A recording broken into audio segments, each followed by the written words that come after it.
This conference will now be recorded. The polite lady that lets us know that we're all being taped now. And I'd like to welcome everyone to AMG Entertainment Network Conversations.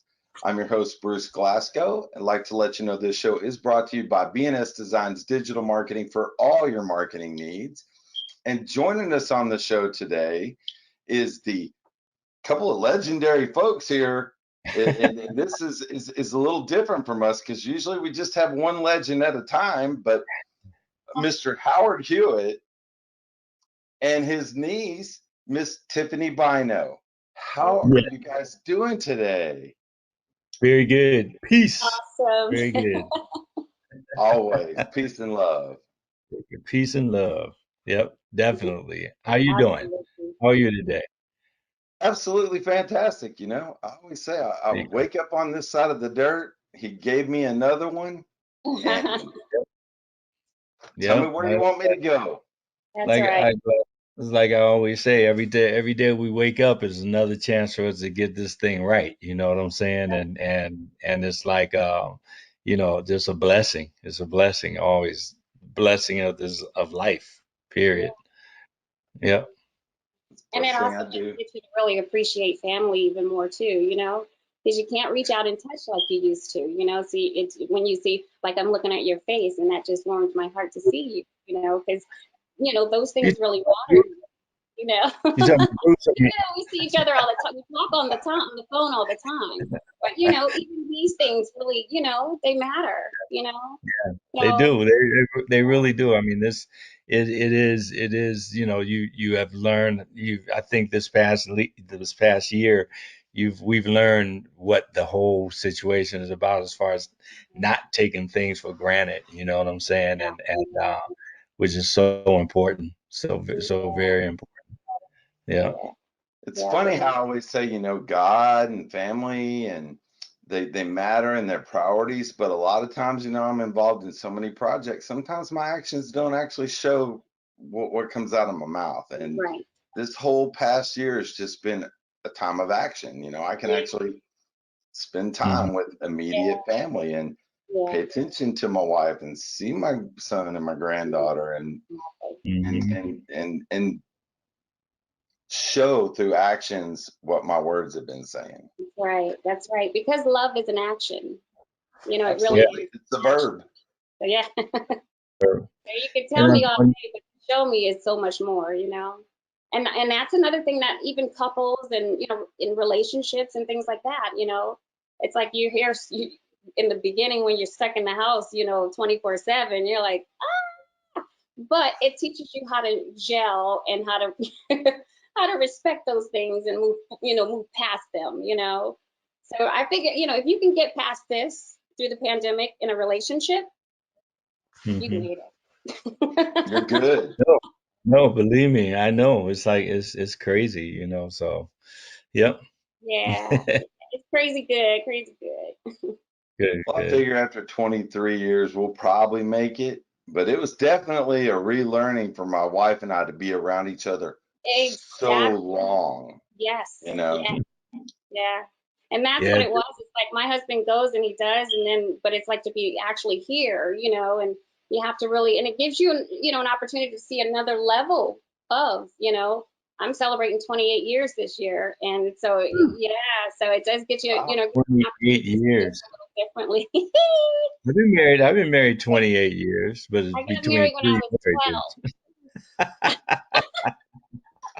If I count my first one, I'm pushing 30, but I kind of write that. That was like the practice session. I call that one my sound check. This one's the gig. Yeah, Yeah. yeah, Yeah.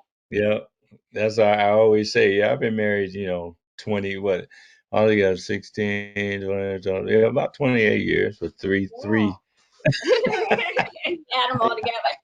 Third time's the Hey, charm. it was I about add them time you get together. to know somebody. Yeah, So, yeah. crazy. Yep.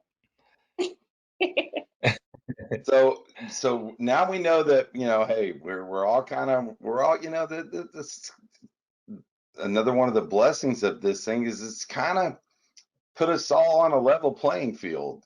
as far Exactly. Mhm. as human race goes. You know, this Yeah. this pandemic, it's not biased, it's not prejudiced, Mhm. doesn't care who you vote for, doesn't care what you have or you don't have, doesn't care about the pigment of your skin, it doesn't care about who you pray to. All it cares about is the fact that it's going to get in you and it's going to do something. Mhm. Mhm. Unfortunately, it was in the beginning. It was they tried to put it in a biased situation. They tried to put it in a situation where a political situation and all that, and that's what really hurt us. Took You us the know, wrong way. Yeah. yeah, 'cause we should not be where we are right now as far as this pandemic is concerned. I mean, and we're seeing the results of it now where, I saw a thing the other day where this guy said, this doctor, he was a doctor that was dealing with an expert in diseases and viruses and stuff. And he said if we were to just get serious, and not Mhm. just here in the States, but around the world, get Mhm. serious about masking up, you know, Mhm.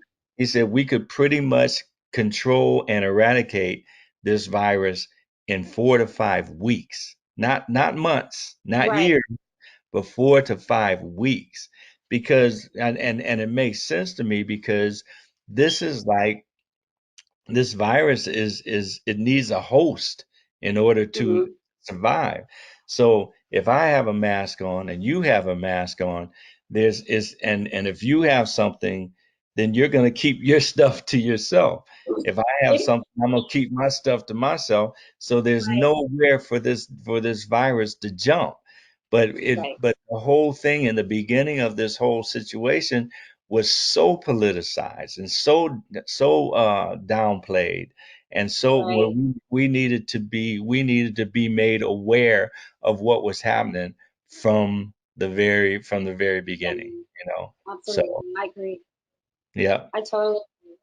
Yeah, they were so busy trying to point the finger and blame someone and Yeah. it's this fault or that fault. I had business partners that do business all over the world, so I knew what was coming back in December, actually end of November of last year, when all this Mhm. started breaking out in Wuhan, and I knew it was coming, and I was Hmm. like, we better I mean, get yeah, I mean, together. it was great.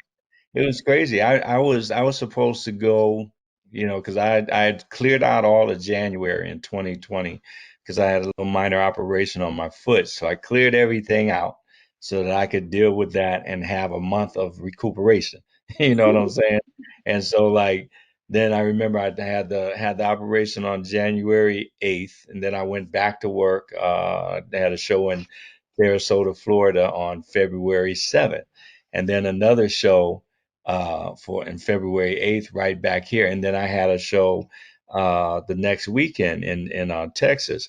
But during that time, I was hearing, stuff on the news Right. about this virus, and nobody knew exactly what the deal was. And I was supposed to go in March 3rd. I was supposed to jump on a plane going to England and do get there on the 4th, chill on the 5th, do one show on the 6th, another show on the 7th, and back home on the 8th. Mhm. And I told my manager, I said, I'm not feeling real comfortable about this because, Right. and he says, well, what do you mean? I said, well, I got to take a 10.5 hour flight there, get there, whatever, take a 10.5 hour flight back. I said, the only thing that they can tell me with certainty that's certain, I said, the only certain thing that I see in their eyes is is the uncertainty of what's going on. Right. And so, like I said, I could, they no, but the only definite thing they say is that the incubation period is like 7 to 14 days. Mhm. So I said I can go there, stay there for that 5 days, and come back home and potentially be spreading something around, for almost 10 days without even knowing it. And so Right. he says, well, what do you want me to do? I said, well, what I'd like for you to do is, you know, tell these people the shows were sold out, so that was cool. Tell them to keep their tickets. move the two shows further in down into the year when we have an idea of what's going on and see Mhm. what's happening. And so my manager says, he says, well, Howard, nobody's, because at that time, nobody was canceling anything. Everything was still in place. Gigs were still in place, everything. And so he says, I don't know, I might have a hard time. He says, nobody's canceling anything. Nobody's postponing or anything like that. And I heard in my head, your grandma, your grandmother, my mom, she passed in 92, right? But I heard so clear in my head, like we're talking right now. When I was a kid, my mom, your grandma, used to always say, tell me, she says, well, if one of your friends go and jump off a bridge, you gonna go jump off a bridge with them. Yeah, we've all got that Oh yeah, and so like I started laughing, and one. the manager says, "Well, what do you want?" I said, "Well, I want you to do what I said to do, Mhm. because I'm not doing this for anybody else. I'm not doing this following anybody else. Right. This is my spirit. This is what my spirit is telling me." Mhm. And and so he started talking to him, and but then he didn't have to talk for about 4 or 5 days, because about 4 or 5 days later, everything just hit the fan, Right. and it was gone. Everything was gone. Yeah. Yeah, so it was crazy. Well, that's, sometimes the man upstairs does for us what we can't do for ourselves, right? So 5 days of negotiations of, hey, this isn't a good idea. Well, here you go. Yep, Right. yep, Right. yep. And the thing is, he listened. Yeah, I mean that's the thing. Yeah. Because I looked at it as that, and then I said, well, shoot, he even let my mom come back and tell me, hey, So I Know was that like, was it was serious. good, it was good. But you probably even had that little intuition, that feeling that it really wasn't a good idea before all that even came about. I always say that God has these signposts, and we drive by them real fast, and we may not have even read what it said. Then Yeah, we go by it again, and it's really big, so we can read it this time. And we read it, and we go, well, I got stuff I got to go. And then get around to that third one and rip it up out of the ground, whack you on the head with it. Yeah. Right. mhm, Didn't you be listening? yeah, yeah, Definitely definitely. listen in. Yeah. True. That's just So, like what Uncle Howard was saying when he said that he was reading the Word, how many times he had read the Bible so many times, and it's interesting that every time that you read it, you get something different that you go like, hey, it just Yeah. illuminates, every time you read it or every time you read something, there's something else that comes alive, that may God is allowing you to see for that moment. Mm, And I found that, what's so interesting for me is that I have for the past, and I'm not like into numbers and all that, but I do know that they're biblical, and it makes sense. But mhm, I have been seeing the number 1111 for the past about 7 years now. It's been about 7 years mhm, now. I mean, I could pick up my phone. It's 1111. Randomly doing something, not like sitting there waiting for it to turn turn 1111, mhm, or 111. mhm, And I had to ask God. I was like, "What are you saying to me in this? What are you showing me?" And not to mention that my birthday is 1111. But what it was mhm, showing me, what I went back and I started reading what 1111 meant biblically, and it means to align yourself. And when I began to start reading that, I was like, and so it took God to use his numbers to slow me down and say, hey, mhm. there's some things you need to look at. But it's interesting how God will use certain things, and certain eye openers for us. And it's just sometimes that feeling that you get that, whoa, something is just not right. Mhm, mhm. Yeah, yeah. So, And yeah, you gotta listen to those things, yeah, you because do. but when you talk about the Bible, that's why I always say that's why they call it the living word, That's right. because Always it's alive. living, it's like it's alive, and it's, Right. you read something, I read some things, about 10, 15 years or so ago, and I read the same thing now, and Yeah. it's a completely different, take on Understand. all this Yeah. stuff. Yeah. I Yeah, love it. yeah. it's very perspective oriented. Hmm. Hmm. Oh We Yeah. see yeah. what we're supposed to see. Yeah, Yeah. exactly. It's a Yeah, grand design, it's not mine. yeah, I know. It's right. crazy. Yeah. Crazy. Yeah. Yeah. Yeah. Well, so that kind of brings up an interesting question, and I can ask each one of you separately because you have your R&B things that you guys both do separately, and you both have also done quite well with gospel. Hmm. Hmm. So I'm going to ask you, we'll go ladies first. I'll ask you, Tiffany, first. Definitely. How when okay when you get that vibe and you know and it's a great song and you're feeling it in the R&B Hmm. and you just feel it, right? Yeah. You know, and you sing it and it comes through in the Uh-huh. song, the feeling. Do you get that every time with gospel, or do you have some songs that just really just like nail it for you when you're singing gospel? Just really get that same kind of a wow. Yeah, you know what? When I sing gospel, I do. It's not a difference in what you do. It's not a different format or anything, because you are who you are, And then I make sure that, the lyrics that I sing, I'm very lyric conscious, and I'm very conscious of what I sing about, I believe that love songs, for a while, it was like the percentage of the divorce rate in the church was higher, or probably still is higher than it is in the world, And pretty much behind that is because we weren't really taught how to enjoy each other and how to have fun and how it's okay to listen to good music, and to listen to, when I'm vibing with my husband or, enjoying music, it's okay for those things, And so we've gotten so boxed in that we think that, you have to only flow here or flow there. And that's why the interesting thing is when people look at my music, they're like, well, I don't know where to fit you. I don't know what to call you. And that's exactly where I like you to keep me, Hmm.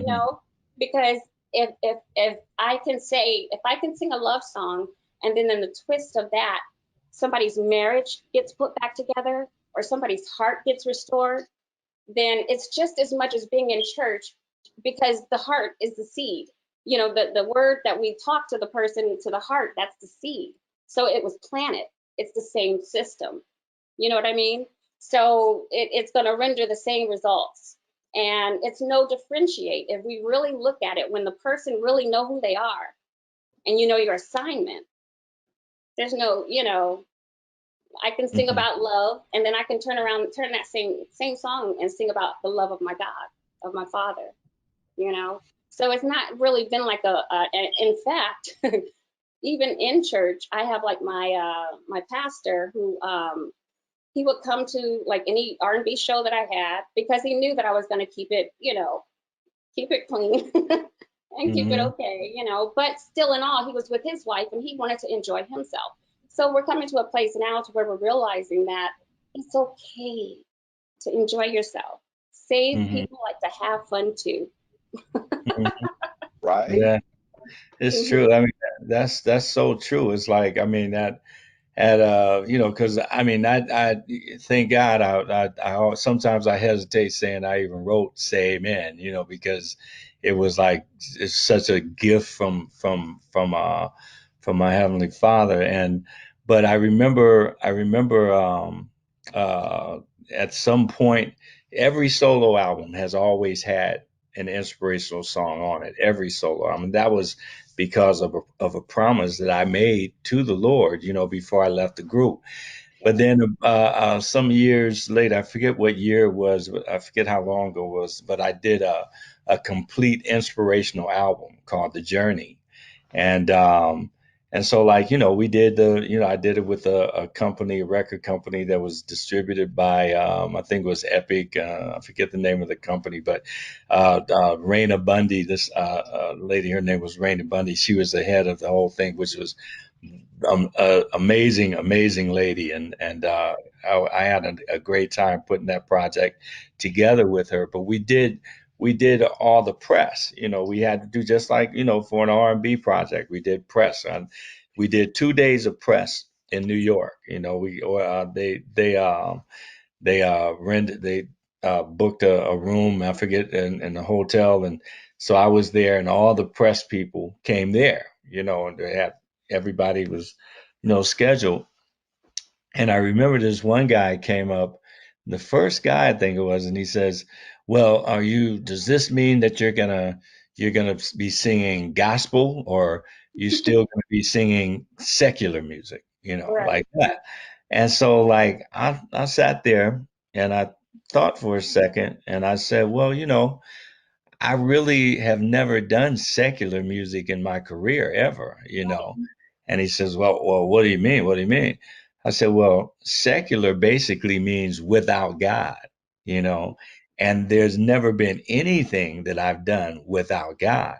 I Right. said, there's a big difference between singing about love and romance and singing about sex. I That's don't, right. s- don't sing about sex. I Right. sing about love, romance. God is love. He put that whole thing together. Yeah. He's the architect of love. And so like it's like, and what was so sad sometimes as far as say amen was concerned, what was that I would come in contact with some people sometime through the years that well, I never listened to Say Amen because it was on a secular album. I'm like, wow, that's crazy. Right. Just missed Kind out. of nuts, yeah. So Right. yeah, and so like it's like wow, but Say Amen reached everybody that Say Amen is it reaches everybody Say Amen is supposed to reach, That's you right. know, and so that they sometimes you have that whole you know, uh, what I call country club type of religion, Mhm. where if you don't believe and do this thing the way that I believe and do this thing, then it's not valid. But we're all responsible for our own relationship with God, Christ, the Holy Spirit. And Yeah. some things and the whole thing to me is about, because my rite to passage really was again my mom, and when I was a kid, because I started singing when I was when I was 10, and we had the Hewett singers, and me and my sisters, and they backed me up, and we had a bass player, guitar player, drummer, three organ player. We were cold blooded, and so like and my mom had a radio broadcast every Sunday morning. And she was number one in her slot, for years, for like 35, 40 years. She was eventually inducted into the Radio Hall of Fame in Ohio.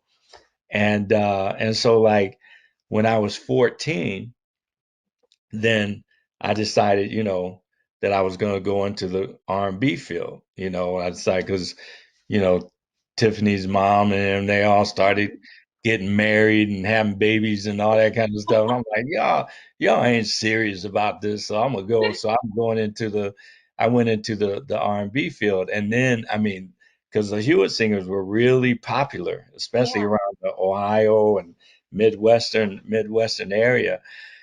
And so like, I mean, when I decided to go in the R&B field, man, it started all those church biddies, man, they started talking all that stuff, and they said, I can't believe Charlena let his boy start singing the devil's music and all that, right?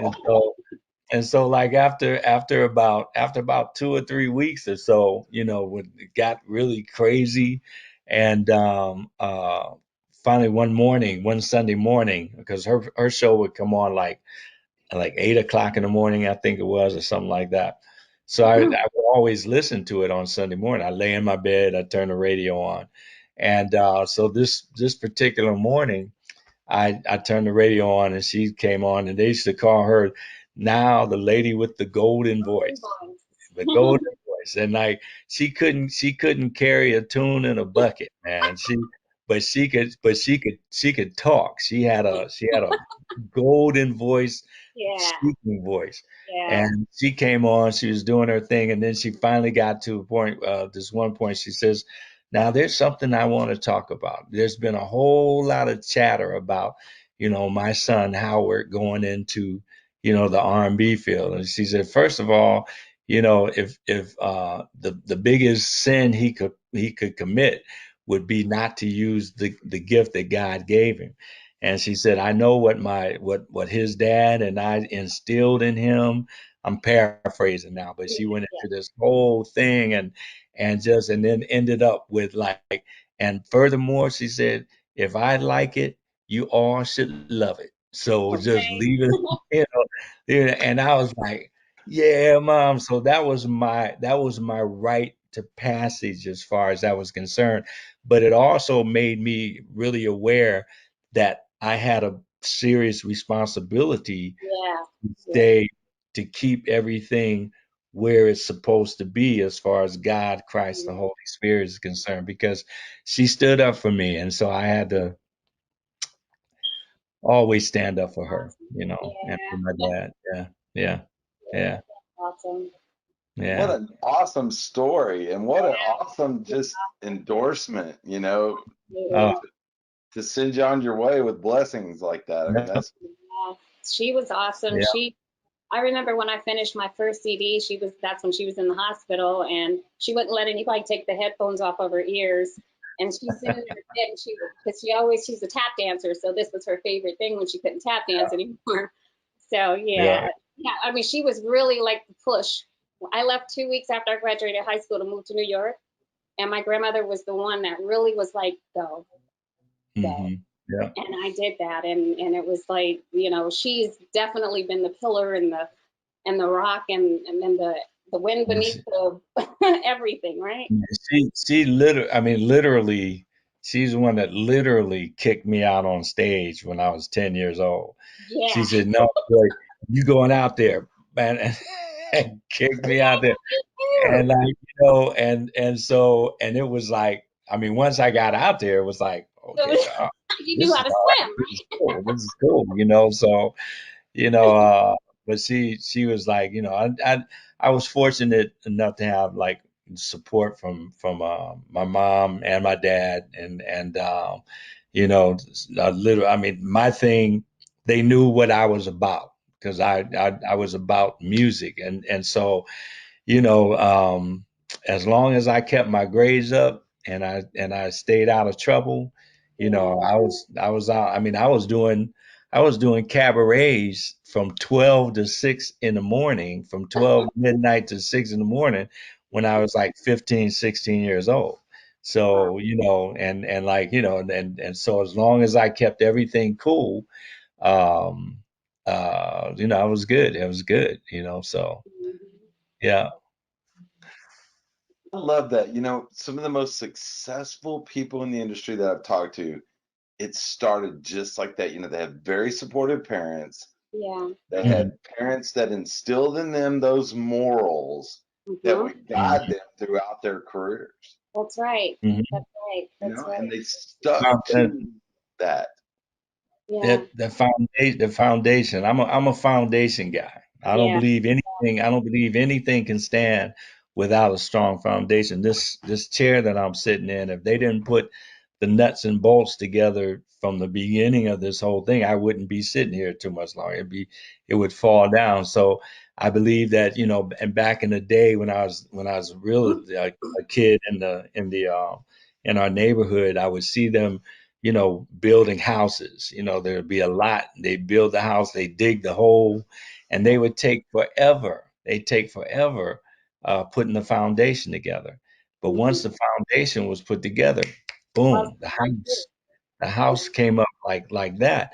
And what's really significant about a strong the foundation that they took forever to Hmm. build, they could tear that house down and build a whole nother house on top of it, as long as the foundation was cool.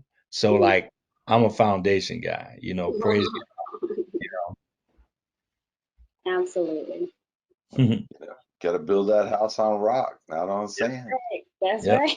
yeah, exactly. You better. Well, that's awesome. I mean, I love that story, by the way. And thank you so much for sharing that. I mean, that's personal, and thank you for sharing it with our viewers, with me. I mean, it warms my heart to hear stuff like that. It really does. And that just is just I can see on your face that it's just been a driver for you, I mean, throughout today. Yeah, yeah, definitely, definitely. And not to That's mention what she had a birthday recently. So Hey, what? I said not to mention she had a birthday recently. Who, So mom's yeah, birthday? Yeah, yeah. yeah, yep, That's yep, awesome. yep. So I mean, she's been, like I said, she passed in '92, and Tiffany's granddad, my dad, he passed in '81. So it's it was. I always think about sometimes, I was just talking to some people about this today because I always wonder when my dad passed, I was 26 years old, right? And that's an age where I'm still developing stuff. I'm still developing the kind of man that I want to become, or and I always wondered about what kind of man would I be today if I had my dad to bounce some stuff off of, for just 5, 6, 7 more years or whatever, but then you have to say, God doesn't make mistakes, That's he doesn't make mistakes. So everything that he was supposed to give me before he left here, he gave it to me. So, That's right. you That's know, right. Right. yeah. And You every got day it he already. continues to give you more too. Mhm. Exactly. Exactly. And he's probably still giving you a little guidance from up there. Absolutely. He doesn't do Absolutely. it face to face. Yeah. I hope so, but then I think about that and I say, nah, I want him to be kind of resting easy. Because like when I do get up there, when I get up there, I'm gonna run him ragged because I haven't seen him in so long. So like, I kind of want him to just be chilling, and enjoying, what and getting stuff prepared for when we get up there. So, my dad was an amazing, amazing, amazing guy. Totally. I got a lot of my compassion, I think, from my Yeah, dad, and absolutely. yeah, and so he was very essential in my development as a man. Yeah. Yeah. He's Yeah, so just very gentle. yeah, yeah, he was. I was just talking Yeah. about him earlier today. I was telling one of my friends, I said it was so funny how my grandfather had this, he reminded us of the Fonz because he always had to comb his hair. And so he would comb his hair, but he would keep this little comb in his pocket. Back Yep. then he had the little sturdy combs. So he would put his comb in his pocket and it would go ribbit, ribbit, and it would sound like a frog. And we would run around, Grandpa got a frog in his pocket. And when we got older, we found out it was a comb and he was just railing the dog one. That He is was funny. hilarious. He was a kid. He was a kidder boy. He was like, Do you and remember don't that box he and had? Do you remember the box he had that if you opened it, it snapped you got shocked? yep. And don't tickle his feet. You would end up on the other side of the room. It was crazy. It was crazy. He was, Yeah. but Funny. Wow. I keep one of those little black combs. I rarely use it, but my dad walked around with the one in his pocket. God rest his soul, his whole life that I knew when Yeah. I knew him. And according to my mom, well before I was there. And so I have one still to this day in the bathroom, and I think about him every time I see it. I like I said, I very rarely use it, but I think about him every time I see him. And my yeah, dad's little favorite thing was like the little pack of gum when you pull it out and it snaps your finger. Snaps. it's crazy. But it's funny. But fun. It's funny what you remember. Like every time I smell like bacon and eggs and coffee, Coffee. I I think about my dad. I think Yeah. because every morning he was a postman. He was a mailman. And especially when school was out in summertime, when I was like, 7, 8, 9, 10 years old sometimes, I would go with him. I would walk with him, on his route, So I would get up early in the morning. He'd be fixing breakfast and the whole thing, and then we would go. He would have to sort his mail, go to the post office, sort his mail, and then we start walking. And it was some of the most amazing times as far as like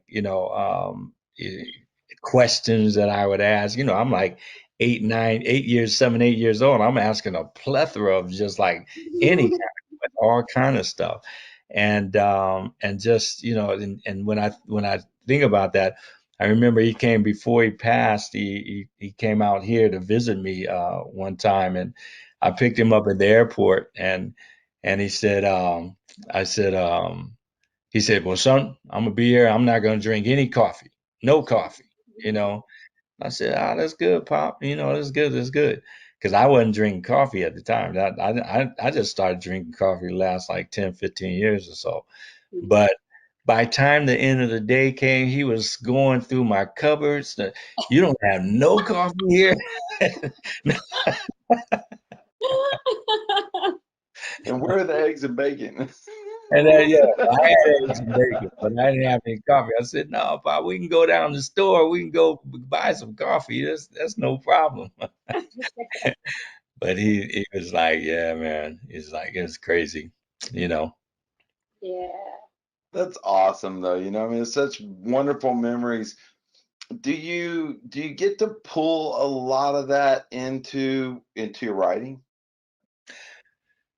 Into my writing, Yeah.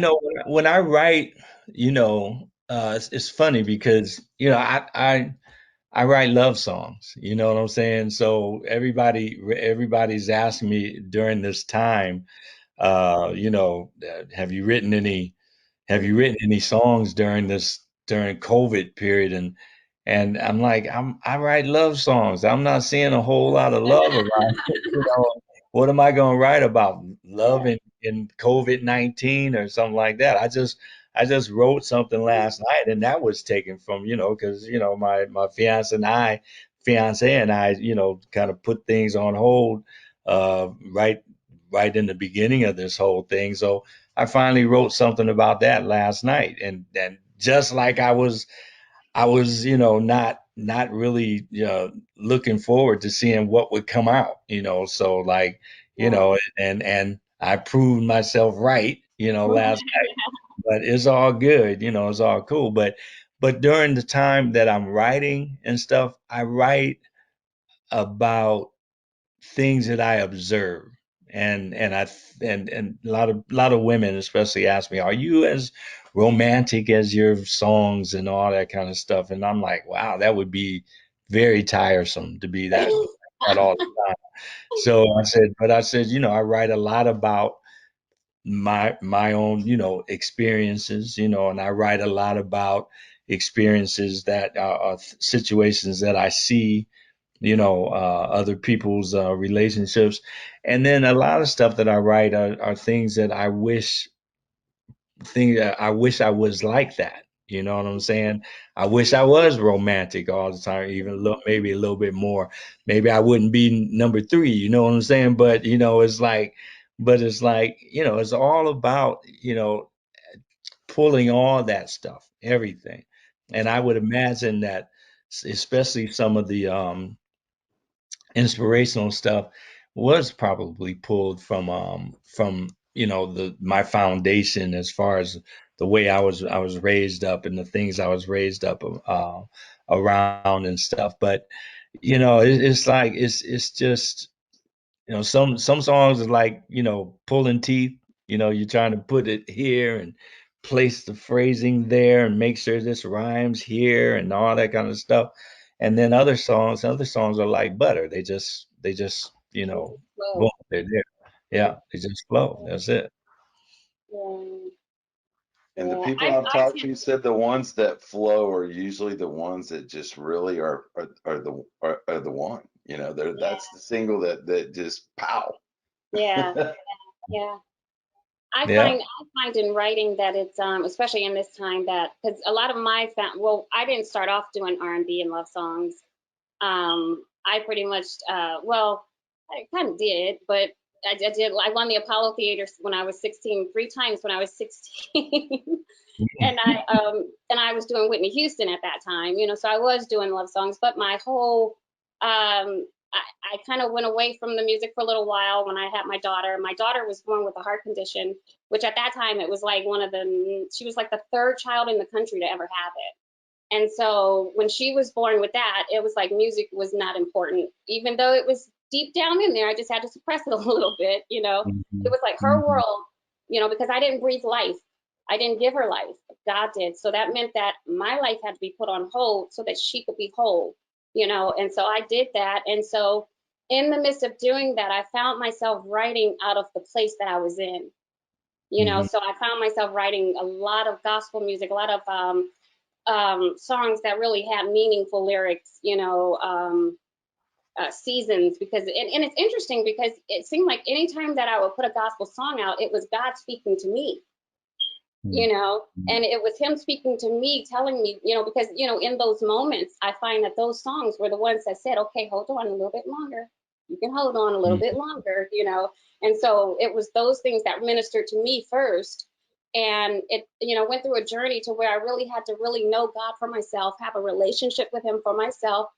Throughout all that, my daughter was healed. She's 25 years old now. She's had 2 open heart surgeries, one when she was 9 and one when she was 12.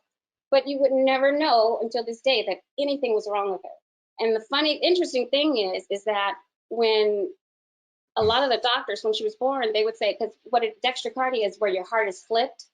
And so, being that she had 2 holes in her heart, they couldn't fix it without actually putting a mirror in front of her heart and actually, operating it that way.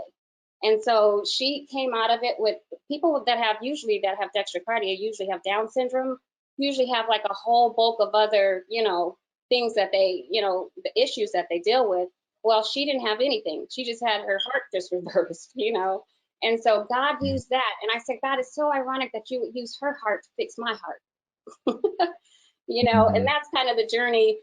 When it comes to music, that's why lyrics mean so much to me, because they help me get out of the places that I find myself getting stuck in sometimes. So, I mean, I'll tell you, Bruce. I mean, and listening to Tiffany talk now, I mean, I've always been doing my thing, and all that, and I think I left Ohio when I forget how old you were, Tiff, when I first left Ohio. But I mean, I don't remember. But when she started singing, I was so proud. I was just so proud, and then also to see her take it as seriously as she's taking it, and it's not, because that's the whole thing, is that you have to be serious about what you're doing, and you have to be, it's about, this isn't playtime, right, it's not a time to, like, like people always talk about longevity. I mean, that's what my whole thing was about, right. is like longevity. I wasn't getting into this business to have a couple hits and then I'm Right, out.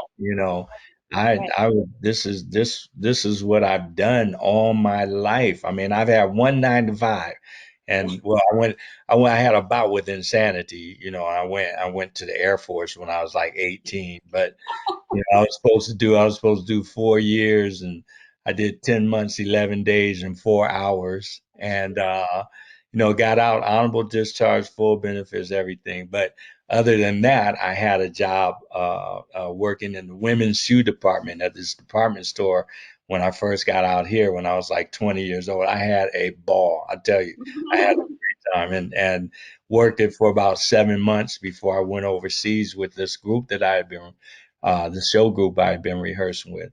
So it's about business, and Yeah, she's always taken it, been serious about it, and that's what it takes in order to, I mean, people ask me all the time, what is your advice as far as this? When this is not the kind of business where you can take pen and paper and say, well, number one, you do this, number two, you do yeah. that, blah blah blah. No, but I can say is that you got to be serious about it, And because you it's want to know one of the first things you said to me? You said, know the business. Yeah, know the business That's the because first thing you said. You said, you it's want this? Know the yeah, business.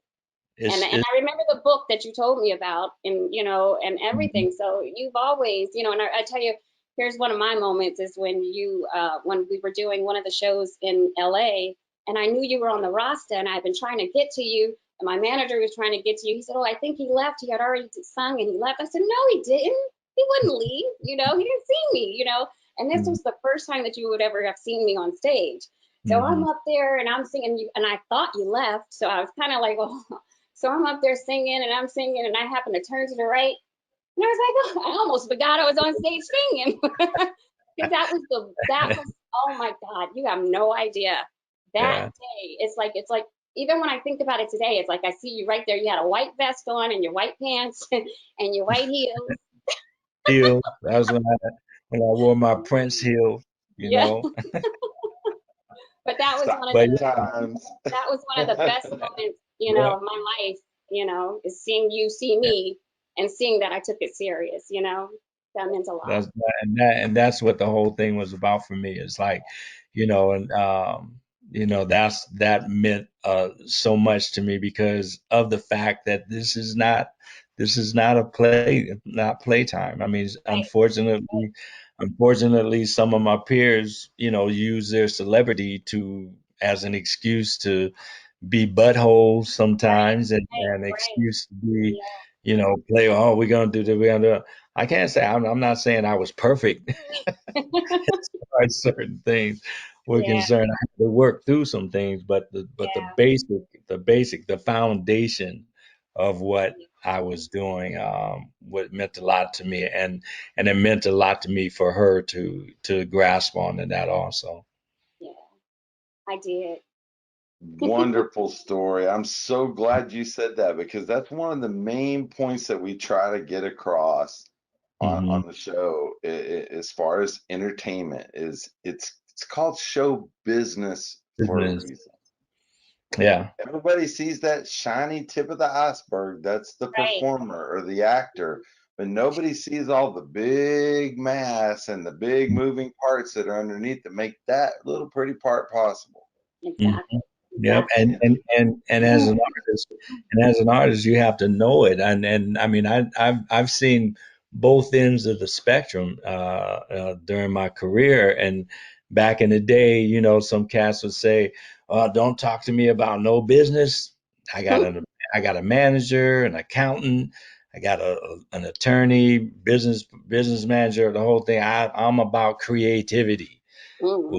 a lot of those guys are broke now. Exactly. Hmm. Yeah. But then you fast forward now to where it's all about the Benjamins. It's all Yeah. about the business. It's not, Right. well, now the creativity is lacking. You know what I'm Exactly. Good saying? point. So Good point. now you gotta figure out that happy medium right in the middle Yeah. where you're taking care of your business and you're realizing. I heard an artist. He was I'm not going to mention his name, but he was doing an interview one time. It's been some years ago, and he said, "Now I'm a businessman first." Hmm. No, no, no, no, no. Hmm. The music brought you to the point where you could be a businessman. Right. Right. Use that, but respect the music too, and be creative, and be continue to be creative, and continue to take care of your business, and like and I mean that's what we're going through now. You see the Yeah. people who took care of their business and Hmm. the people who didn't take care of their business. You know what I'm saying? Yeah. So it's you have to be savvy on both ends of the whole situation Yeah. You and do. understand it. You Because plus you never know what's coming around the corner. So do. Yeah. Right. That's yep, exactly right. And you cannot surround yourself with the best possible team that you can have if you don't know about the business. yep. Exactly. Yeah. You know, Yeah. if you put Yeah. that in someone else's hands, you're rolling the dice. Yeah. Hmm. Yep. Chances are you're going to come up craps Craps. Yeah. Yep. Absolutely. Definitely. in this Absolutely. industry because there are way more people that will take your money than there are that are here to support and uplift you. Exactly. Exactly. In the name of elevating you. I'm gonna take Exactly. some money to take I you know. somewhere. I love what you said about the, taking care of business, because Yeah, that's how you make it through the lean times. I mean, we right, grew up that way. You know, right, right, everything's great right now, but you know what? You put it away for a rainy day, because the rainy day's coming. right. Yeah. It is. No, It Nobody is. knew it the will. rainy day was going to last a year, Yeah, I but know, right? those of us that prepared, we're doing all Right, right. right. Yeah. Those of us that can actually hear and actually, be led, I think that's the key right now is being led and hearing, what God is saying in this season, you know. And to me, it's like, you take for like what Uncle Howard said earlier, we take for granted friendships, relationships, because we're going and we're doing. And I've had so many. I'm in my hometown now, excuse me, and I've had so many friends that I haven't had that I didn't take the time and go see like I should have, And so now you're kind of like, you're kind of confronted with that, And so or to appreciate it more. Let me say that. So you Hmm. appreciate, the friendships a little more, and you don't, tend to allow the busyness of the world and the busyness of our lives to just, to not allow us to stop, and say kind things and nice things and edifying things and positive things to one another. And that's what I Right. find we need in this season. There are so many people. I was watching Megan and Oprah, and it was interesting how I was watching, and it was like in her eyes, you just saw so much hurt and so much pain, and Hmm. then also so much more that she wasn't saying, you could just see it in her face. And as a woman, it just, it's like, it could, I mean, I could only imagine, you know what I mean? I could only imagine being confronted with those things. And my heart just went out to her, as far as what's going on. And how do you feel about that, Uncle Howard? The Meghan Harry thing. Yeah. It's like, I mean, that's a historical monarchy, that's been going Yeah. on forever, and Yeah. there's certain things that are embedded in that whole situation. You have to realize that, and not to say that it can't change, and it is changing. Yeah. It's like just like every place else, and Everything just else. like yeah, Exactly. just like every place else, here, over there, the whole thing. I mean, I've spent a lot of time through the years, over in the UK and stuff, and there's a lot of stuff that they, as a society, they have to overcome, Hmm. as far as like, the way that they've done their whole situation, because there's never been a thing where, and so you tread lightly as far as some, because but Yeah. history is history. Yeah. There's never been a situation where they've gone anywhere and said, okay, all right, let's learn how to cohabitate with these people. Right. You know Right. what I'm Right. saying? Right. It was about, no, you are the subject of the queen. This is our Mhm. stuff here. You are our subjects. You know what I'm saying? Right. But the way that whole thing backfired on them was like, okay, if you're a subject of the United Kingdom and the British Empire, then that means you have a right to go over there and live over there. Hmm. So UK is maybe just as big as California. That's Hmm. it. And Wow. it's an island. And so like you got all these people coming over there from Muslim countries, from this country, from that country, from that country. And so, but just like here in the States, it's a browning up that's starting to take place. So, they have to flow with that, because it's an inevitable process. And Right. just like here, it's an inevitable process. And I think those were certain things. There's certain people that don't want to give in to that, but you Hmm. can't help but give in to that. Yeah. That's Yeah. what that's what's happening.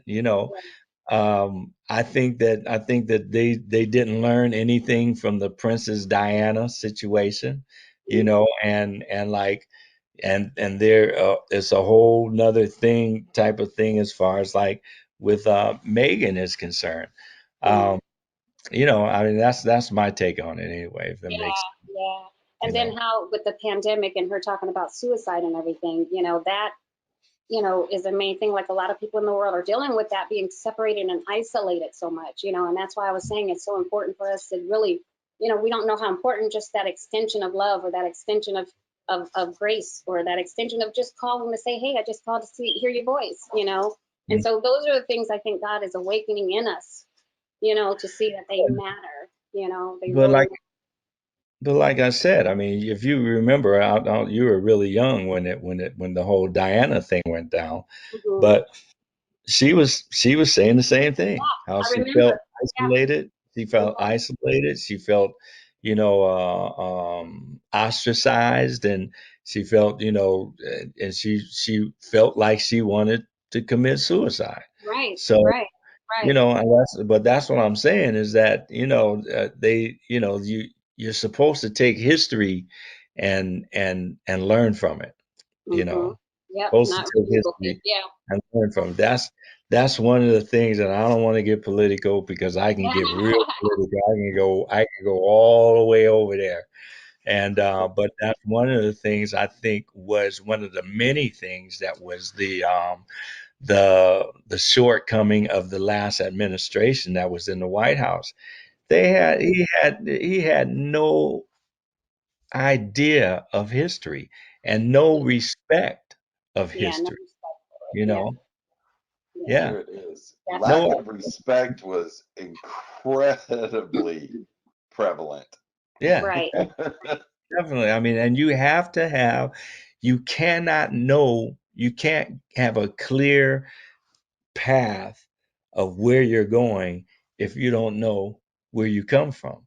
and Yeah. and that's and that's one of the things that even as far as my brothers and sisters out there, my black brothers and sisters out there, is that we have a lack of knowledge of our history, Hmm. and we have to there's a book that your cousin Stevie is pushing, and I got to get back with him because it's really important, but it's a Black history book. People people have to understand that American history is Black history. Black Hmm. history is American history. It's Yeah. all one and the same. It's all the more we figure that out and know where we're coming from, know where we've been, then we have Hmm.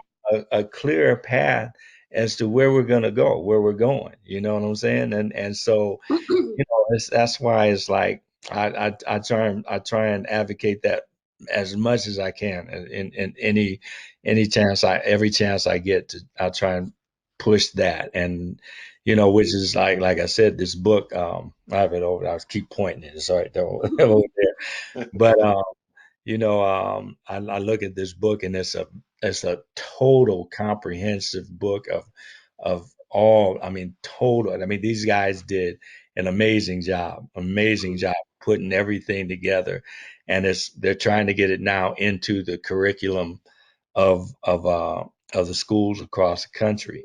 And because I mean, Black History Month, plus it's February, it's only the shortest month of the year. And so, like, but Black History Month, it shouldn't be about Black History Month. It should be Right, about right. American history and That's American And right. it history should be all year.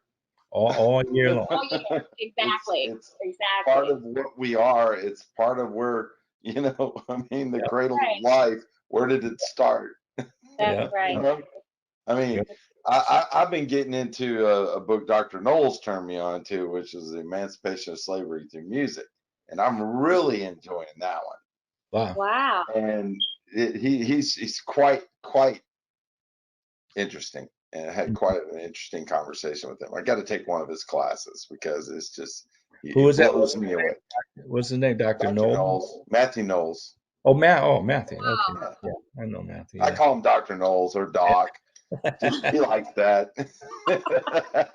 Yeah, he's an interesting cat. He's here in my hometown, so it's like So where you're in Houston? You're in yeah, Houston? Yeah, yeah. yeah, So yeah. He's I've been following them, all the way up because I got to root for the home team. And Right. so we have quite the interesting discussion both on camera and off the camera on that. And and it really is so true. It's just all part of American history, and we all need to know where we came from and know which direction we need to be heading. And it just has felt so backwards for some time now. And I guess I could put 4-year time frame on that. Seems like we've been going a little bit backwards. And I think we need to, and maybe it was a little bit before that as well, because I remember the 70s and 80s when we could all get together and enjoy each other's company and celebrate our differences and learn from each other. And we didn't care. We didn't care, what the pigmentation of someone's skin was, or who they prayed to, or who they voted for, or what they had or didn't have. We just got together and had a good time. And it just seems like we're gone so separate. Well, from I that. think I think like just the same concept that I'm talking about as far as like my black people are concerned. My white people, that's the whole thing too. It's like you don't know the history. A lot of white people don't know the history that black people played in this country and the importance of that history in this country. So it's the same concept that I applied to my people too, to my black. We're all my people. We're all each other's people. So That's right. it's the same concept that you apply to the white race also, that you got to know your history. The some of the ignorance and everything that's been going on as far, especially the last like 4 years or so, well, actually 12 years or so, 12 or 16 years or so, is due to the lack of knowledge about what the history is. I'm pretty sure that if a big majority of white people, if they really understood where and what role black people played in their development, in the not there but the development of our country, then there would be a whole lot more understanding, whole lot more just what do they call it, compr whatever, they be like Compassion for your fellow man. they like each other more. Yeah, I mean, it's I always said that for us. Yeah, Compassion. That's what I I mean. always thought that the little green man from Mars would have to come down before we all came together as a human race, and for the betterment and survival of our planet, to forget about all this separate stuff that they keep trying to put in between us, and just come together and say, hey, we all need to work together here. Mhm. We're in this We're, thing together. we're Well, in that's this thing exactly together. what this virus is doing. And I sure hope people Right. come out of this with that attitude. Yeah. Exactly. Exactly. We're, Yeah. we are in this thing together. It's like, we get a type of situation that was going on, for the past like 4 years or so. Everybody, they're put in the same boat as everybody's in the same boat. You Same know, predicament. it's the Right. same boat unless you make, because they talk about that upper 1 and upper 2%. I mean, like I remember when Obama was running for presidency and stuff, and so I was like, going through the whole thing, and I was like, middle class, middle class. It's about the middle class, and because I travel around the world a lot, and every country that I've been to that does not have a middle class, either you got money or you don't have nothing, Right. is a third world country. And I Yeah. always look at, and the middle class to me is always I've always equated it to like my favorite car. I would never buy one because there's too much money. I could spend my money on other things, but it's my favorite car is the four-door Bentley. I don't even know what it's called. I just like the way it looks. Yeah. I mean, you can have a four-door Bentley, tricked out, chromed out, detailed, and all that kind of stuff. But if you don't have an engine, that four-door Bentley is just going to sit there. It's Oh, not gonna happen. And that's what middle class is, what the middle class is to a country. It's like the engine of a country. And yeah, so, and it has to be respected that way. And, yeah. I was always talking about the middle class and then I remember Lori, I was dating Lori at the time, Mhm, this girl I was dating, Lori. And mhm. Lori said, "Do you think that you're middle class?" I'm like, "Yeah, I'm middle class. I'm middle class." And then she broke down the whole how what everything breaks down. I'm like, "Whoa," Yeah. But okay, but and there's a that's that upper 2% is here. You're talking about a certain amount of money, but that jump from the 2% to the 1%, Right. it is Yeah. humongous. It's Yeah. crazy. Yeah. And Yeah. unless and then and you cannot cater to that situation. All this trickle down stuff, that's crazy. It does not work. It's proven that it does not work. So, Hmm. you know, but like I said, I could go. It's time. I don't know how many times they got to try that to realize that it just doesn't work. Thank Yeah. you. I mean, Trickle and up, it's not trickle down. It just yeah, don't No. work. it, it make the upper 1% makes that money they don't trickle down to anybody. Mhm. It's Right. like it's crazy. So Right. Right. but like I said, I could go on and on and on about that. Well, then let's talk about some positive stuff like what you got going on now. We'll start ladies first again, Tiffany. Please, What you got going on now, and what can we look forward to, and maybe some little snippets that the viewers might, take away, and people love to hear the news from the source. Absolutely. I just finished a new single that's out, came out on the 5th of this month.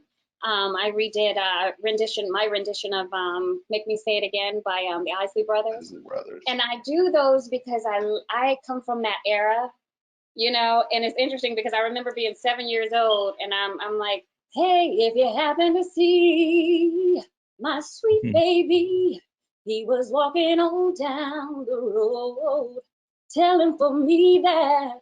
And I'm singing that song at 7 years old. Like, what the heck do I know about anything that I'm singing? So now I have an awareness and an appreciation of all the music that I've once loved, back in my childhood. And so it's important. And even today with, the way music is, how you were saying how we really got, everything's so technical now and we've gotten away from, and so it's important for me to bring those songs back, for today's era so people can really know this is the root. We talk about the root of history. This is the root of our music. This is. And so I always tend to, search my heart and find one of those. But I have an album that I'm also releasing, an LP, late summer. Yeah, late summer. So no, early summer. Sorry. So and that's going to be titled 11/11. 11 Oh, I 11. wonder where that came from. I know. My time. I'm claiming it. There you go. There you go. And That's I what love your I love. rendition of the Isley Brothers song. And I was like, oh, that's what I'm talking about. Somebody That that is, appreciates where so many people don't pay homage to how we yeah, got to They where we don't. are, And then yeah, when you do it, the and first thing that they want to say did. is, "Oh, you're trying to outdo." No, no, no, no, no, no, no. No, I am trying to bring Uh-uh. awareness to a great artist. I'm not You did it taking your anything way. away or him. Oh, Yeah. no, you didn't try to it, copy them. You did it your way. Beautiful lyrics, beautiful mhm. song. Yeah, I was listening to. I get goosebumps when you brought it up. I call them Oh, chicken wings. God gave me this gift that when I hear a song that I know is going to be the thing, I get chicken yeah. wings. And Wow. Well, thank God for those chicken my wings. wife, she freaks out because she loves all the music shows, and I could be walking through during rehearsals, and chicken wings go off, and I say, "There's your winner." And she says, Yeah, "How do you Wow. do that? How do you Wow. do Well, I that?" And I'm appreciate like, I don't yeah. know how. It's a that. gift, and I'm not going to look it in the, I'm not going to look a gift horse in the mouth. I'm going to take it Yep, and run with That's right. I because appreciate it. I'm taking I it love, too. I love. She did a great rendition of it. I mean, it. that's an old Beautiful. song that we go way back. you I know. love Yeah. that song. And like when I heard it, when she sent it to me, I was like, okay, this is cool. This is what's up. It's very cool. Very cool. It was perfect. It- So many people that try to imitate it or they'll sample it, exactly. but Yeah. taking it and making it yours and keeping those lyrics and still paying Right. homage the way you did, man, that Yep. was spot on. Spot Thank Yep. on. you so much. I Yep. appreciate Very it. good. Thanks Very to cool. my team called the Trillionaires. I noticed that. Yeah. Yeah. Very cool. Very cool. You need No, 11 trillion, 1100 billion, and then you be. That's it. There's that 1111 again. 11. Cool. Cool. Cool. Well, how Yep. about you, No, Howard? I What you got for us? Oh, oh man, I'm just hanging. No, no, no, Don't but I make me mean, say I, with Mr. Cooper or some weird thing I like know that. hanging with Mr. No, I mean, one of the things that this like I've said that this situation, this pandemic has brought about is that you can concentrate on stuff that you've wanted to concentrate on for a long time. One of the things that I've wanted to do was really pump up the social media presence. You know what I'm saying? And but I was always on the road. I mean, I was always gone. And, I went from about 120, 130 dates a year to I did 5 dates last year. That was it. But in the meantime, I've been able to, I started when this thing first started. I started this thing called FACC and life, Mhm. and what I really looked at was the fact that this virus thrived on low immune systems, Mhm. vitamin D deficiencies, and all that kind of stuff.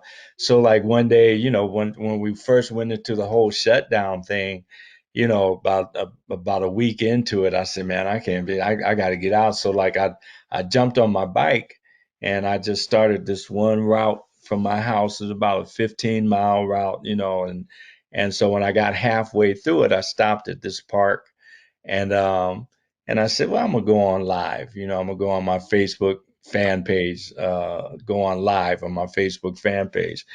And I went on there, and it was the middle of the afternoon, and all these people started flooding into this whole situation, and I was like, Howard, oh, blah, blah. It was crazy.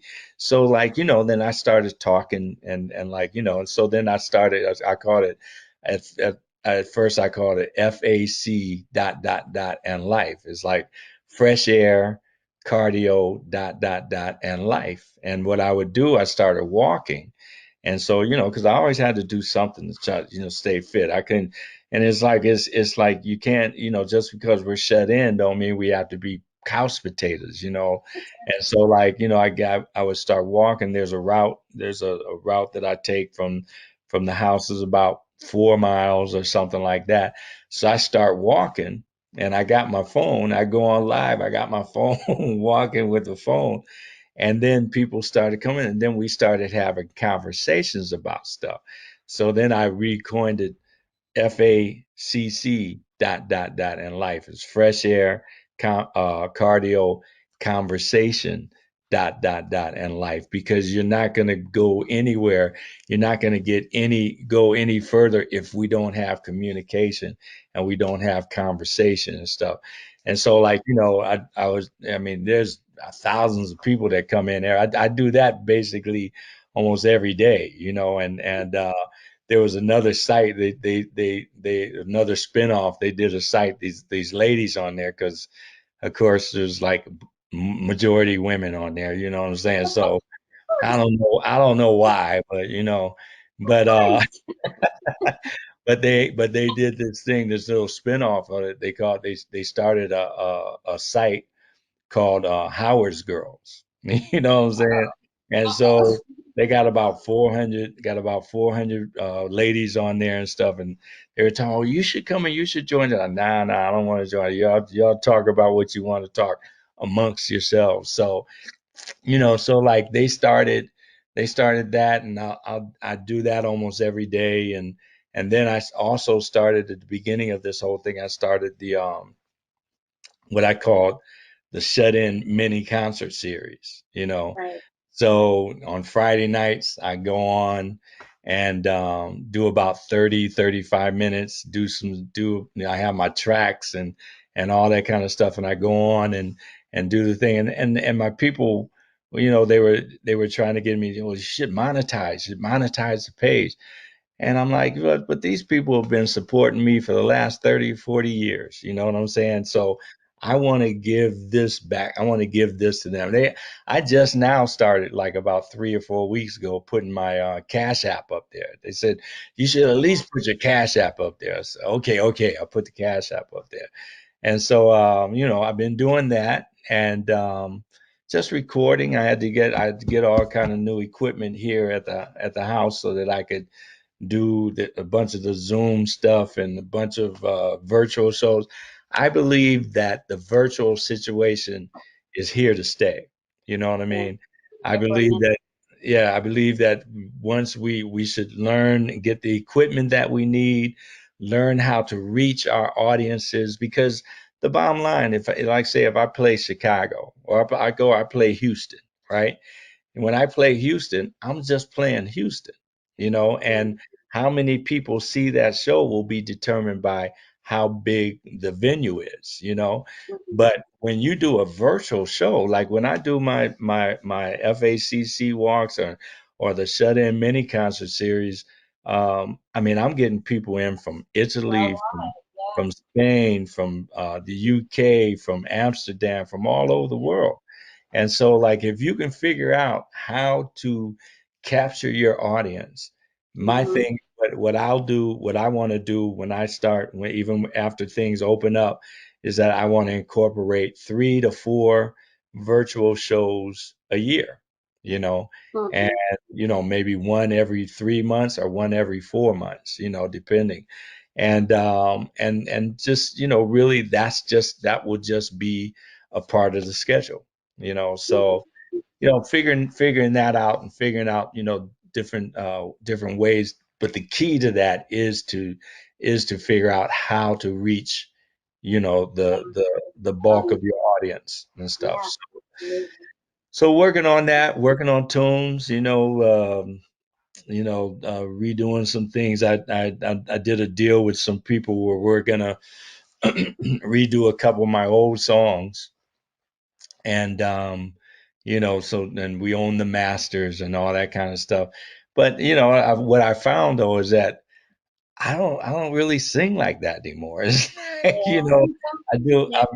Yeah. I've developed a whole nother thing as the Yeah. years have gone on, and so to do what they wanted, we want it as close to the original as possible. Well, I do these songs every night, every time I do a show. So I've developed a whole nother thing, as Yeah. far as executing them and stuff. So it's going to be interesting. I just really started on. We're going to just do 3 songs. I just really started on it on one of the songs last night. So we'll figure it out. We'll figure it out. It'll Yeah. be cool.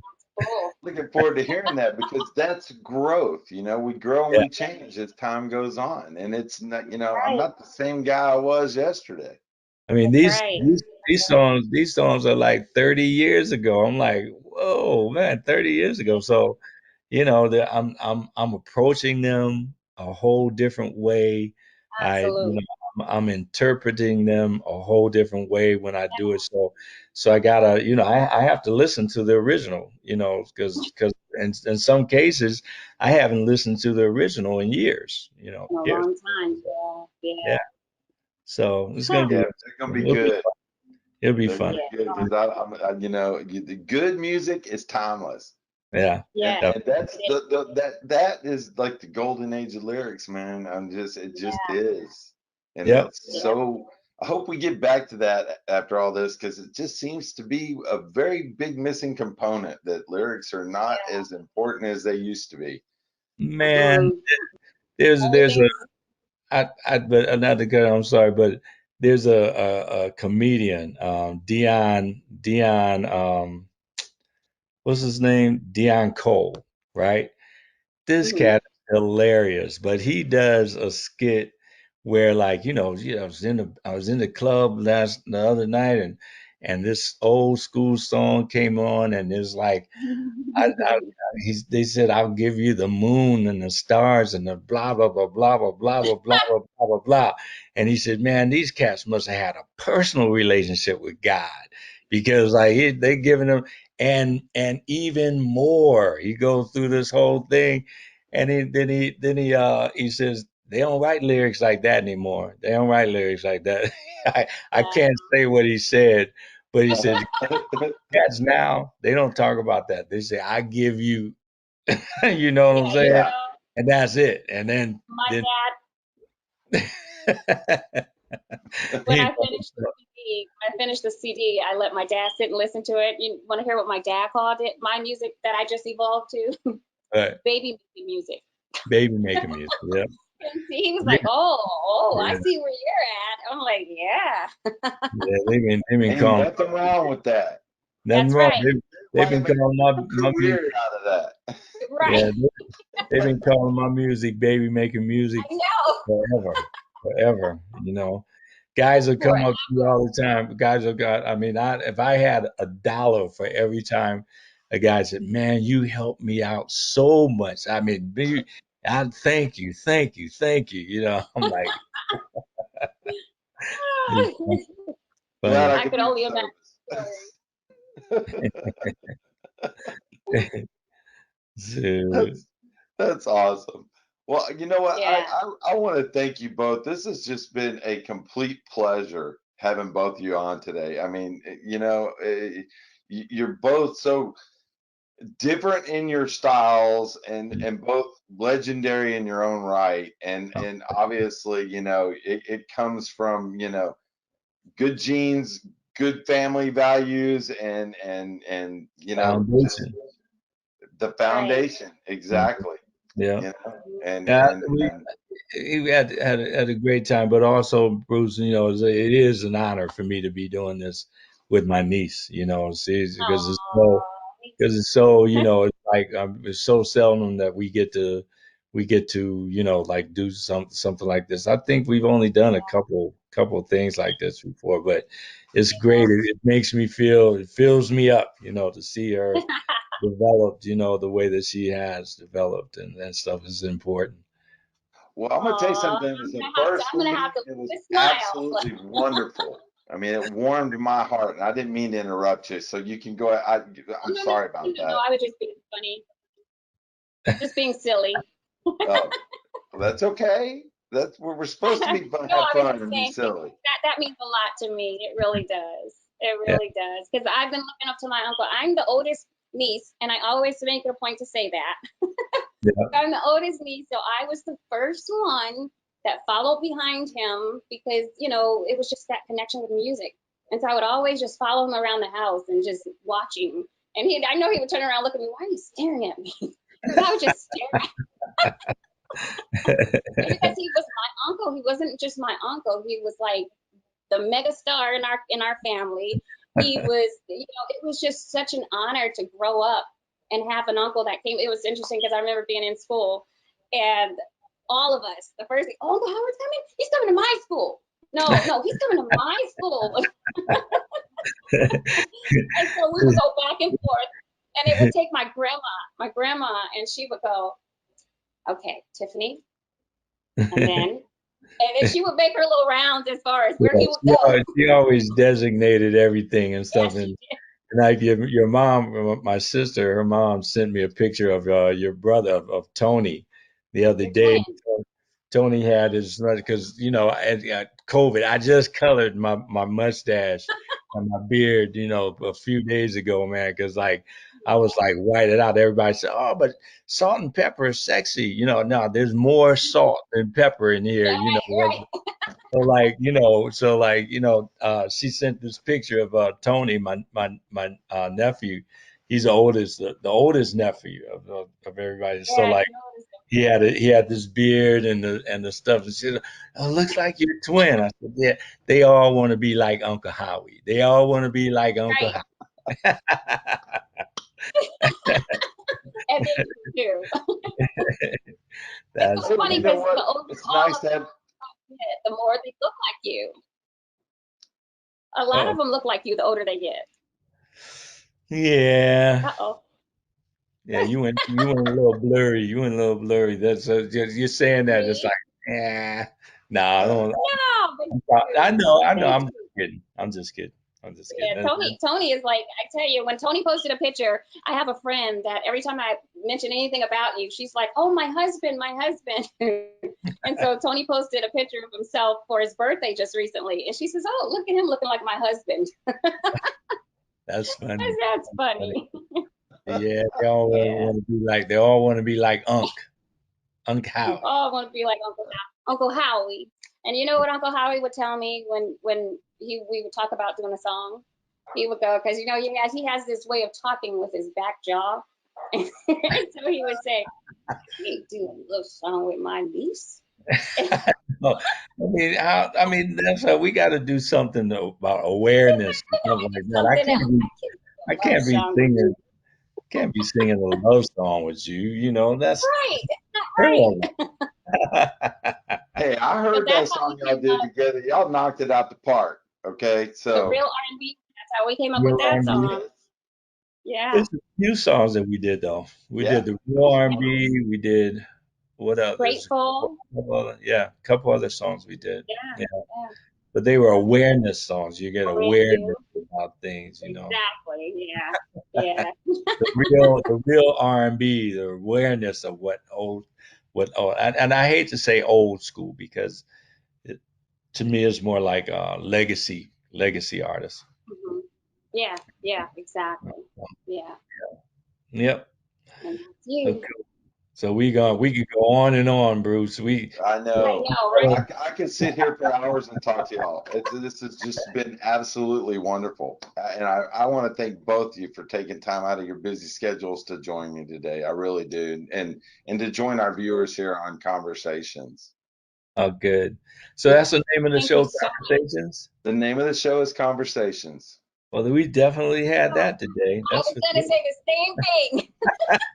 It was wonderful. It was just exactly the whole vision of this. It didn't Mhm. start out that way. Absolutely. We would send out questions and we're going to do interviews. I'm like, how about we just get on and talk to people and Yeah, see where it Right. goes? Like we're sitting down having a cup of coffee or a glass of tea across the table. Yeah. We don't script conversations with our friends. We get together and we Being talk. authentic. hmm Yeah. that's true. Absolutely. That's for How about we sure. do something like that? They do that and they call it reality TV. That's what they Right. do over there. Let's do something different. Right. And so that's what Mhm. we did. And that's That's exactly this was the epitome of what it was the vision was. So yeah. thank you I so was much. Great. after we got about 15 minutes into it, I was getting ready to say, "Are we doing the interview now?" This is this conversation. That's I okay. know it was a conversation. Yeah, it really fit the title. Yeah, Yeah. absolutely. I love it. And you guys were just wonderful to converse with. And I love the stories. And that's the kind of things that come out that don't come out in scripted things, you know? Good. Right. Yeah. You Absolutely. know? And so thank you so much for sharing parts of your lives with me Thank today you. and with our Oh, thank you viewers. so much. Thank you. Thank you very Really much. appreciate it. All right. Good, good, good. So And when will this air? we give it to the editor. He does his little magic and puts us all side by side, and then puts conversation in the upper third and puts a little watermark on it. And so usually, we try to get them out quick. And I know you've got some stuff dropping quick, and so we'll try to get it out in a timely fashion so that it helps to promote that. Yeah. Good, good, Sounds good. So good. So try to stay current. I've got some guys I did like 8 months ago. We used to do like 7 and 8 every, in 2 days, and we released one a week. And it's like, so we got so built up. It's like we need to start getting some of those old things out. mhm. Yeah. Some of these Yeah. some of these people are going, hey, you got me on your show, and then never heard anything. Cool. Yeah. Yeah, if you can get the information, on everything to Marcus Will Wild, do. and he'll Yeah. he'll convey everything to me. Is Marcus the one that got in touch with you, Tiffany? Yes, he is. Yes, yes, yes. Shout out to Marcus. He is. Marcus Wild style. And thank you, Yeah. Howard. Thank you, Howard, for coming back because I had to cancel. I had a medical procedure and had to cancel the first time. And then it was a mix up between me and Howard, I guess, on the second date. He was thinking it was Oh, last Tuesday and it turned Yeah. out it was the 9th. So Oh yeah, yeah. You very all right? gracious of you to come on and talk. Right? Really, I really do appreciate yeah. that. You good though, Absolutely. right? You good? Everything cool? Oh Good. yeah. Yeah. I'm at That's my right. fighting weight, feeling great. All Great. right. Me and God are running like this. Good. Good. Good. That's That's cool. Cool. good. Cool. Good. Gotta Well, do stay you guys healthy. mind before we cut it off, doing a video drop for the show or for my business? Do you mind doing that? Sure. Not at all. So we'll do them separately, and then we'll cut those, and I'll also let you, I'll send those off to or give Howard the link so he can use them if he wants to use them, or Mm-hmm. you guys can use them if you want. The first one is it's on the screen if you can read it. BNS Designs. Mm-hmm. B&S Designs, and that's my digital marketing company. Mm-hmm. So I handle all the marketing and promotions for AMG Entertainment Network because I'm half owner of that. So Okay. one hand feeds the other, but that's the Right. business that I started several years back. So it's my marketing company. So if you just introduce yourself, I don't like putting words in your mouth. Just check out BNS Designs Digital Marketing and just however it comes out. I'm happy with whatever God puts in your mind. Ladies first.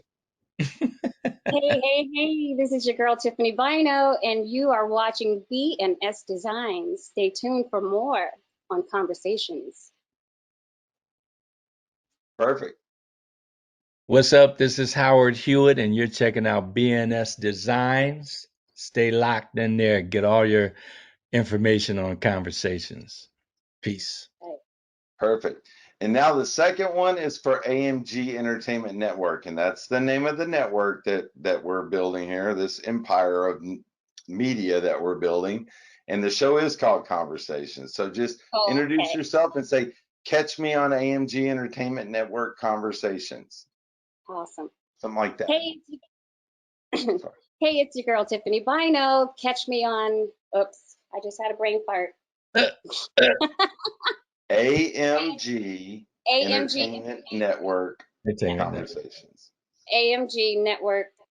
AMG Entertainment Network Conversations. Gotcha. This It's a is your girl mouthful. Tiffany Bynoe. Don't do that. Come on. Okay, you go first on that one. What's up? This is Howard Hewett. You're checking out AMG Entertainment Network on Conversations. Check it out. Perfect. What's up? It's your girl Tiffany Bynoe, and you're watching AMG. Stop doing that. I love this. He's not letting me do. No, just kidding. Hey, Okay. it's your girl. Okay. Okay, wait. My screen froze. Uh-oh. I'm just kidding. It did not. I'm just kidding. Uh, hey, it's your girl Tiffany Bynoe, and stay tuned for AMG Network Entertainment with Conversation. Yes, it's dyslexia happening. Did I say it Network backwards? Entertainment, AMG Entertainment Network. Hey, it's your girl Tiffany Bynoe, and you are stay tuned for AMG Entertainment Network with Conversations. Do it again. There we go. You got it? That was pretty good. I'm gonna do mine one more time. Say You want to do yours one more time? one more time because I hesitate. AMG Entertainment. What's up? This is Howard Hewett, and you're checking out AMG Entertainment Network right here. Check out the conversations. God bless. Beautiful. Beautiful.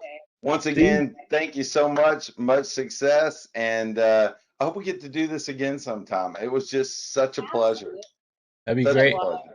Hey, I'll come back when I have something that's gonna be, put out there and stuff. We can promote it. That'd be great. Absolutely. We love helping promote Great. people. That's what we Yeah. it's what we built this for We're real. working on a new video to go with the Make Me Say It Again, excuse me, Make Me Say It Again video. So we're working on that. So stay tuned for I'm that. looking forward to that because the cool little glitched out cover art stuff was cool, but Yeah. I was like, oh, I'm already getting these visions because I do digital marketing, so I make commercials and stuff for people. I wasn't an in front of Oh, the camera guy, wow. I was a behind the camera guy. Mike tricked Yeah. me into this. So now, so now I love it. And I love getting on with people and talking. So I have a ball. Thank you so much, So guys. Y'all, it was just wonderful. I had a blast. All right, you had a great time. God bless. Peace. thank you guys. Love you. Love. Love you, Tiff. Love you. See you soon. Bye bye.